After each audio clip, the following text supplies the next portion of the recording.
L'Observatoire des futurs, c'est une structure qui va réunir des praticiens et des chercheurs autour de réflexions prospectives. Et donc, ce qu'on cherche à faire, finalement, c'est d'étudier un objet qui est un peu bizarre, qui est assez complexe, mais qui est central quand on prend des décisions stratégiques, c'est le futur. Et donc, on va proposer aux entreprises de la région de participer à cette exploration du futur avec des méthodes qui sont robustes, qui sont éprouvées et qui reposent essentiellement sur une collaboration intense entre chercheurs et praticiens dans des workshops, dans des ateliers, et qui sont complétés aussi par un travail de veille et d'interview d'experts.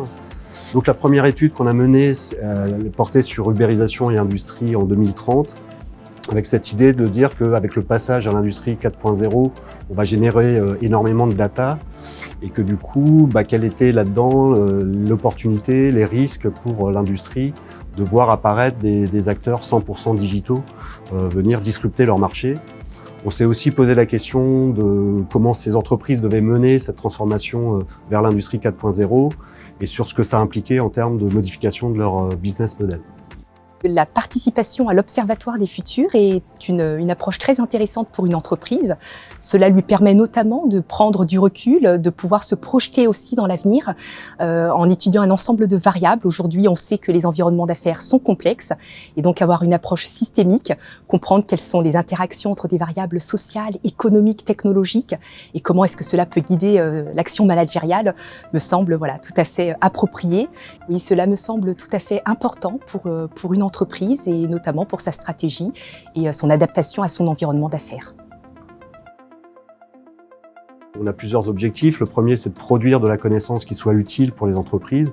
Donc on va co-construire avec elles des scénarios d'évolution et des plans d'action liés à ces scénarios avec cette idée de leur proposer des éclairages de leurs décisions stratégiques par rapport à la vision qu'on va avoir de l'évolution de leur secteur d'activité.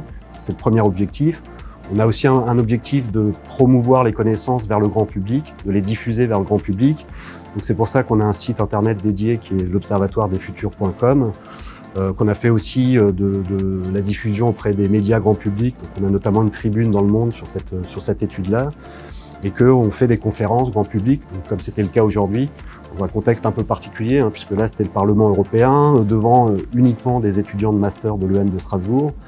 Et donc ça, c'est des choses qui sont utiles pour les étudiants parce que, comme disait Gaston Berger, le père de la prospective, la prospective, ça permet de voir loin, large et en profondeur.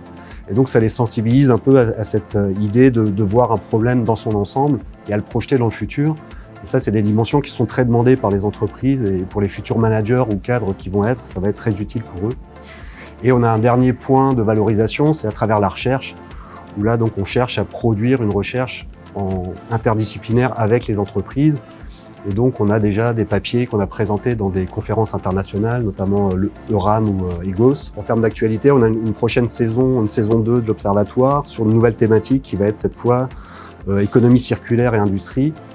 Où là, on va donc s'interroger sur les trajectoires possibles par rapport à cette économie circulaire, au changement de business model que ça provoque. Et on imagine que les entreprises vont être présentes pour cette thématique qui est en plein cœur de l'actualité avec le dérèglement climatique, la tension qu'on a sur les matières premières en ce moment. Donc on imagine que on va faire le plein sur ce sujet-là.